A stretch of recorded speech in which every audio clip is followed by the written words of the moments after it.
Pessoal, nesse vídeo que eu vou gravar agora, a gente vai iniciar nossos trabalhos dentro do QGIS. Vamos começar a ver esses dados na forma de, não vou dizer de um mapa, mas de um esboço de um mapa, né? Eu não vou dizer um mapa porque não é nesse vídeo que a gente vai aprender a colocar todos os elementos que um mapa precisa ter.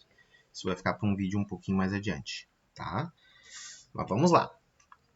Que arquivos a gente precisa para fazer o exercício desse vídeo, né? Só arquivos que a gente já gerou, correto? Então, se você olhar lá na sua pasta download, se você já fez os vídeos anteriores e já eventualmente baixou também os arquivos que eu botei lá para vocês, vocês devem ter uma tabela chamada mortalidade e natalidade, que a gente gerou há 2 vídeos atrás, né, lá no Moodle, e vocês devem ter um arquivo chamado, uma pasta chamada RS Municípios, com o shapefile, né, os vetores do estado do Rio Grande do Sul, dos municípios do estado do Rio Grande do Sul. Tá? Esses 2 arquivos, para quem porventura deu algum problema na hora de executar o que foi feito no vídeo, né, esses 2 arquivos estão lá no Moodle para fazer download. Tá? Pois bem, tá? Com esses 2 arquivos a gente está pronto para fazer o que eu vou mostrar aqui nesse vídeo, que é o quê? A gente vai juntar a tabela do Excel com esse vetor que vem do IBGE e vai fazer o nosso primeiro, né, esboço de mapa colorido, ou seja, atribuir cores para um determinado tema, né, que pode ser ali a taxa de natalidade, a taxa de mortalidade ou mesmo a taxa de crescimento, porque são índices que a gente já calculou no Excel que está pronto para passar para dentro do nosso mapa, ok? Pois bem, pessoal, vou fechar o Windows Explorer e agora a gente vai abrir o QGIS, tá? Eu já tenho um atalho que eu mandei colocar aqui, um atalho do aplicativo, né, do software. Mas acredito que nem todo mundo tenha feito isso após instalar, né, de colocar um atalho aqui na barra de tarefas. Então, vem aqui na barra de pesquisar e digita QGIS. Automaticamente o aplicativo vai aparecer aqui. Lembrando que, né, o tutorial para instalar o QGIS, para quem ainda não o fez, né, tá no módulo 2, tá? E é obrigatório instalar o QGIS antes de fazer o que eu vou fazer nesse vídeo, porque não tem como sem o software, tá? Então vamos lá, QGIS. Abrindo o software, às vezes demora um pouquinho para abrir, né? Enquanto está carregando aqui, a gente já abriu. Pois bem, pessoal, a cara do QGIS é a seguinte, né? Aqui no menu superior, uma série de pequenas ferramentas, como abertura de novos projetos, abrir um projeto já existente, salvar o projeto, aplicar o zoom para aproximar ou afastar dentro do mapa, certo? Aqui também tem uma caixa de ferramentas nessa enfim, engrenagem aqui, né? Que a gente não vai usar tanto nessa disciplina, esse pacote de ferramentas que existem dentro do software. Isso aqui a gente vai usar mais no eixo do sensoramento remoto, do sistema de informações geográficas, né? Mas nessa disciplina a gente praticamente não vai fazer uso de nada daqui. Ok? E aqui na barra lateral nós temos então um navegador onde a gente procura os arquivos dentro do computador e o local onde vai aparecer a lista das camadas, dos vetores, imagens, tabelas, de tudo aquilo que a gente abrir no nosso projeto. Então vamos lá, o primeiro passo é aceitar a opção que ele está nos dando aqui, ó, de iniciar um novo projeto. Vamos iniciar um novo projeto. Tá? Ele está vazio, obviamente. O segundo passo é a gente procurar os arquivos no computador. Como eu deixei os arquivos na pasta Downloads e achar a pasta Downloads não é nada fácil por esses diretórios aqui, a minha dica para vocês é vocês adicionarem a pasta Downloads aos favoritos, né? Ou enfim, ou a pasta onde vocês estão trabalhando nos favoritos. Botão direito, favoritos, adicionar um diretório. E, ó, de cara aparece aqui a opção de botar os downloads nos favoritos, tá? É isso que eu recomendo. Clique em Downloads e manda selecionar pasta. Eu não vou clicar porque eu já fiz isso, tá? Então o resultado está aqui, ó, pessoal. O resultado está aqui. A minha pasta dos downloads já está favoritada, ok? Pois bem, dentro da pasta Downloads, o que vocês têm lá, pessoal? Vocês têm lá uma pasta chamada RS Municípios. Todos vocês que fizeram a extração do arquivo zip vão ter aqui a pasta RS Municípios. E dentro dessa pasta, olha o arquivo que tem lá, os limites municipais. O nome do arquivo é aquele nome meio feio, né? 43 mu e não sei mais o que. Pois bem, esse é o arquivo onde está os limites vetoriais do Rio Grande do Sul. Para você carregar ele no projeto, você tem dois caminhos. Ou você clica e arrasta para dentro de qualquer parte aqui do projeto, ou você clica com o botão direito no nome dele e manda adicionar camada ao projeto. Tanto faz, certo? E tá aí. De cara, ele nos mostra na tela o estado do Rio Grande do Sul com suas divisas municipais. A cor que ele atribui é aleatória, então não se assuste se aí para algum de vocês ele atribui uma outra cor, certo? Isso não faz a menor diferença. Ok, pessoal? Pois bem, vamos dar uma olhada, além da questão espacial das divisas municipais, né, que fica bem evidente aqui, vamos ver que informações que esse arquivo traz consigo. Tá? Para isso, botão direito no nome do arquivo, aqui em camadas, onde eu estou, e abrir tabela de atributos. Essas são as informações que existem dentro desses vetores. Cada polígono traz consigo o nome do município e um código do município. Apenas isso. Ou seja, com esse arquivo aqui, eu não consigo fazer nada mais do que isso aqui mesmo, né? De dar a mesma cor para cada município, né? Enfim, e no máximo daria para eu botar o nome do município aqui, porque o nome do município vem com esse vetor. Mais que isso, impossível. Por quê? Porque esse é um arquivo cru, né? É um arquivo que a gente chama de arquivo bruto. O IBGE deixa lá uma malha de territórios para você fazer seus mapas, mas para que você efetivamente consiga fazer um mapa, por exemplo, sei lá, de criminalidade, de natalidade, de mortalidade, ou o que quer que seja, você precisa acoplar uma tabela nesse arquivo, trazer mais colunas para dentro dessa tabela aqui, que é o que eu vou ensinar então nesse vídeo logo adiante. Tá? Pois bem, antes de a gente abrir a tabela e começar essa fusão de tabelas, eu quero mostrar para vocês que ao vocês colocarem o seu primeiro arquivo vetorial dentro do projeto, automaticamente já habilita a função coordenada. Olha que legal, esse arquivo aqui está em coordenadas geográficas. Então, o que vocês estão vendo ali embaixo é latitude e longitude em graus decimal, né? E o sinal de negativo significa hemisfério sul e hemisfério oeste, tá bom? Então, por exemplo, Porto Alegre está ali, ó, 30 graus e 51 graus. 30 graus de latitude, 51 graus de longitude, sul e oeste, certo? E também já mostra a escala da visualização atual. Está aqui, ó, 1 para 2 milhões e 800 mil. Se você der um zoom, você vai ver que vai mudar a escala. Quer ver? Ó? Dá um zoom, olha ali, mudou a escala para 1 para 1 milhão, 1 para 948 mil. Ou seja, aumentamos a escala, ampliamos a visualização. Ó, vou dar um zoom no Guaíba. Né? Acabei de dar um zoom aqui no Lago Guaíba, né? Ó, a escala aumentou para 1 para 173 mil. Né? O número diminui, mas a escala aumentou. Né? Aumentamos o grau de detalhamento na superfície da Terra. Tá, professor, agora eu quero voltar a ver o que eu estava vendo antes. Bom, você pode ir tirando o zoom, ó, à vontade. Pode mexer, aumentar o zoom. Pode usar a mãozinha para ir para um lado, para o outro. Tá? Tem aí uma série de opções. E se você clicar nessa luneta com 3 setinhas, é a opção Ver Tudo. Ele te mostra tudo que você tem no projeto. Tá bom? Perfeito, pessoal. Então, já mostrei aqui basicamente a questão da escala coordenada. Vamos agora abrir a nossa tabela. A tabela que veio do Excel. Tá? Vamos lá? Procurem na sua pasta, então, né? Se vocês foram organizados que nem eu, vocês deixaram tudo na mesma pasta. Então, vamos ver. Ó, na mesma pasta tem lá, tabela mortalidade e natalidade. Clica na setinha e lá dentro tem a opção tabela. Então, puxa essa tabela para o seu projeto. Está lá, ó, apareceu no projeto. Professor, mas não mudou nada no mapa. Sim, isso aqui ainda é apenas uma tabela, certo? não está associada a nenhum vetor, tá?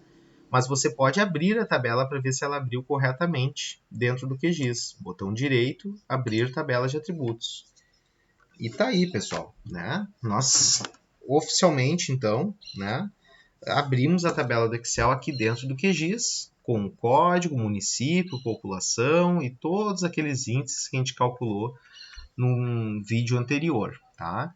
Não se assustem que ele abriu aqui em ordem meio diferente, né, da que estava lá no Excel, não abriu em ordem alfabética, mas perceba que vocês dando um clique, né, no título da coluna, no título do campo, né, ele ordena crescente ou decrescente cada uma das colunas, certo? Por exemplo, ordenei aqui agora por população. Porto Alegre, Caxias, Canoas, Pelotas e assim sucessivamente. Ah, não, eu quero por ordem alfabética. Clique em municípios e ele ordena em ordem alfabética. Tá? Então, isso não faz diferença. Tá? Não vai dar erro ou acerto no processo, não implica em erro no processo estar numa ordem diferente da tabela do vetor. O importante é que tenha uma coluna em comum as duas tabelas. Isso é que é o que importa. E qual é a coluna que existe em comum nas duas tabelas? É a coluna código. Perceba aqui que nós temos na tabela que vem do Excel uma coluna chamada código. Na tabela do vetor, nós também temos o código. Tá? E antes que alguém diga assim, professor, mas o nome também é uma coluna em comum. É, mas o nome nós temos algumas implicações. Tá? Perceba aqui, ó, Aceguá, escrita em maiúsculo, né, tudo mais. Agora vamos ver a tabela que veio lá do Excel. Aceguá, parêntese, RS, parêntese. Ele não vai permitir fazer a união de tabelas por esse nome. Tá? Vai dar erro. Tá? E esse é o motivo pelo qual eu sempre trago comigo o código do município. O código é a garantia de que o processo vai dar certo. Certo? É a única garantia que a gente tem de que o processo efetivamente vai dar certo. Tá bom? Então vamos lá. Seguindo, pessoal. Então, fechei as duas tabelas. O próximo passo é a união da tabela com o vetor. Tá certo? Então vamos lá. Botão direito em 43 mu, propriedades, é uma opção, ou dá 2 cliques rápido no título do vetor. Certo? Qualquer um dos dois serve, viu? Eu dei 2 cliques rápidos no título do vetor, aparece essa tela, né? Correto? Ou você, botão direito, propriedades. Enfim, vai abrir as propriedades do vetor. Tá? Aqui você tem um monte de coisas para fazer com esse vetor, né? Mas vamos lá, né? Uma coisa por vez, não vamos se assustar, né? Fazer a união de uma tabela que vem do Excel, né? Ou de qualquer software de planilha eletrônica com o vetor é aqui, ó, em uniões, certo? Basta você clicar em uniões e no sinal de mais. Ele automaticamente já identificou que você tem uma tabela aberta no seu projeto. E o que ele pergunta aqui? Qual é o campo em comum nas duas tabelas? E aí você tem que indicar o quê? Unir campo COD, que é o código lá da tabela do Excel, com o campo CDGEL-CMU, que é o campo do código do vetor do IBGE. Tá? E aqui fica também uma dica, tá? O que acontece? Como ele vai trazer novas colunas para o arquivo vetorial, o padrão do software, tá? É que antes do nome da coluna apareça esse tabela underline. Eu não gosto disso, porque, por exemplo, o código vai ficar assim, a coluna do código vai ficar assim, tabela underline código. O campo do município vai ficar tabela underline mun, né? Vai ficar com o título da coluna vai ficar muito extenso, tá? E eu não gosto de manter esse prefixo. Então, eu recomendo que você sempre, ó, habilitem a opção personalizar prefixo do nome do campo e tirem o que está ali, para ficar um nome curto, tá? Para manter o nome oficial, que é COD, certo? Ok, e aplicar. Professor, não vi nenhuma diferença na tela. O meu mapa ainda não se coloriu. Sim, é que o software não é também 100% automático, né? Mas perceba, aperte agora com o botão direito em 43 mu e abra a tabela de atributos. Olha que legal, né? Ele trouxe, certo? Todas as informações que estavam na tabela do Excel para dentro do vetor. Agora essas informações estão dentro do vetor, tá? E caso alguém tenha reparado aí, né, existem dois polígonos nesse vetor, que são a Lagoa Mirim e a Lagoa dos Patos, que ele não trouxe informação nenhuma. Claro, é que não são municípios, tá? São outros tipos de unidades territoriais, são corpos hídricos, né? E que o IBGE deixa dentro desse arquivo aqui, ok? Ignorem isso aqui, mas olha ali, ó, a Ceguá, ele trouxe exatamente as mesmas informações que estavam lá no Excel. Se quem quiser conferir e bater para ver se está funcionando, né? Eu vou, por exemplo, para o município que eu resido, né? Porto Alegre, e vou dar uma olhada aqui se está batendo com a população de Porto Alegre, né? Então tá ali, ó, Porto Alegre, ó, tá ali, ó, 1.479.000, tá batendo, é isso aí mesmo, né? Nosso município mais populoso do estado, tá bom? Perfeito. Olha que legal, quando você seleciona uma linha na tua tabela, eu selecionei a linha de Porto Alegre, ele te mostra no mapa aquilo que está selecionado, tá? Para desmarcar o que está selecionado, basta clicar nesse ícone onde eu parei o mouse lá em cima, ó, e ele desmarca. Tá ok, pessoal? Pois bem, tá? Estamos com tudo com a faca e o queijo na mão, né? Com tudo pronto para nós fazermos nosso primeiro esboço de mapa, que é o que eu vou mostrar agora rapidamente, tá? No próximo tutorial a gente vai desbravar mais essas questões de simbologia, de cores e tudo mais. Este aqui é bem simples, o objetivo era juntar a tabela ao vetor e vou aplicar aqui agora uma corzinha só para vocês verem como é possível fazer, por exemplo, um mapa de taxa de crescimento. Tá? Então, vamos fazer um mapa com a última coluna da nossa tabela, que é a taxa de crescimento. Tá? Então, vamos voltar lá nas propriedades do arquivo, com um duplo clique. Só que agora a gente vai aonde? Em simbologia, né? Nós queremos dar cor para essa coisa, né? Pois bem, quando a gente quer dar cor, variar a cor, né, de acordo com a quantidade, né, de população ou de PIB, ou nesse caso de taxa de crescimento, a gente tem que usar, ó, a função aqui em cima, ó, clica em símbolo simples e muda de símbolo simples para símbolos graduados, que é quando tem uma ordem de grandeza de valores. Depois de clicar em graduado, você escolhe qual coluna você quer mapear. Qual coluna da tabela você deseja mapear. E no caso é a taxa de crescimento. Certo? Então, pega ali taxa de crescimento, né? E você agora pode mudar o quê? O gradiente das cores, né? Você pode clicar aqui nessa barra de cores e escolher qual gradiente você vai usar. Bom, como é taxa de crescimento, tá? Não é obrigatório fazer o que eu vou fazer, mas eu vou dar uma dica. Esse tipo de informação, né, a taxa de crescimento tem valores negativos e positivos, né? Negativo significa que o município está tendo diminuição da população, né? Positivo significa que o município está tendo aumento da população. O bacana de fazer para esse tipo de mapa é escolher uma paleta, né, que varia em 3 cores. Tá? Eu vou mexer aqui para vocês. Que tenha três cores que a gente possa utilizar. O que vocês podem fazer? Ó, dar um duplo clique aqui no meio, tá? Para ele te dar a opção de fazer uma escala tricolor, tá bom? Então, para valores negativos, eu vou usar a cor vermelha para simbolizar os municípios negativos. E para valores positivos, eu vou usar a cor azul. E para valores próximos do zero, né, eu vou usar a paleta um branco. Então, a nossa paleta vai ficar assim, vermelho negativo, o branco vai ser usado para valores intermediários, ou seja, municípios que não estão nem crescendo e nem diminuindo, né? E o azul para os municípios que estão apresentando um crescimento. Ok, né? Então ficou assim a nossa paleta, tá? E agora chegou a hora de definir as classes, tá? Uma opção bem interessante para esse caso seria utilizar, então, tá? Intervalos iguais, tá? A gente pode escolher aqui o número de classes, ó. E o que a gente pode fazer? A gente pode, eu vou botar aqui, por exemplo, 7 classes, né? Acho que fica bem adequado as 7 classes. E a gente pode pedir para essa classificação ser simétrica, ou seja, para a classe branco, né? Pegar bem ali no entorno do zero, certo? Então, clique em classificação simétrica ao redor de zero, certo? Aplica, vamos ver como é que fica.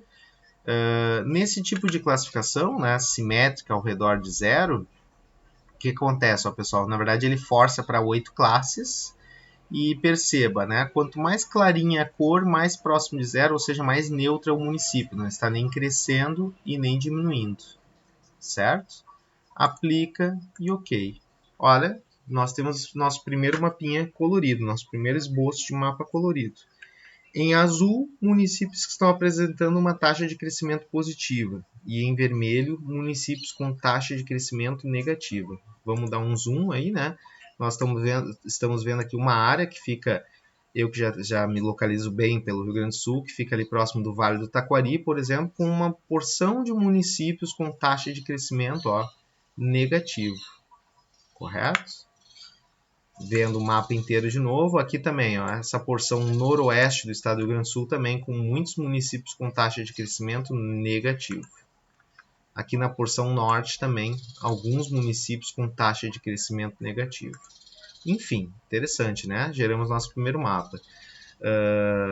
Primeiro esboço, né? Porque ainda não tem escala, norte, nada dessas questões. Professor, e se eu quiser achar aí o município com a taxa mais negativa de todos? Simples, ó, pessoal. Botão direito, abre a tabela de atributos, ordena por taxa de crescimento, ó, e ele já te mostra aqui, ó, o município de Sério é o município mais negativo de todos e te mostra, inclusive, a localização dele no mapa. Então, fica aqui próximo do Vale do Taquari, certo? O município de Sério, né? Coronel Pilar é o segundo, né, com taxa mais negativa e também fica aqui na região do Vale do Taquari. E Colinas, que também fica no Vale do Taquari. Então, os 3 municípios com a taxa mais negativa, né, na relação mortes e nascimentos, são esses 3 aqui da tabela e que ficam na mesma, vamos chamar assim, região geográfica. Correto? Pois bem, pessoal, nesse primeiro tutorialzinho do QGIS eu já mostrei para vocês o quê? Como abrir um vetor, como abrir uma tabela, como juntar os dois e como aplicar aí algumas cores a esse vetor, tá? Nos próximos tutoriais a gente avança um pouco mais, certo? Bom trabalho a todos!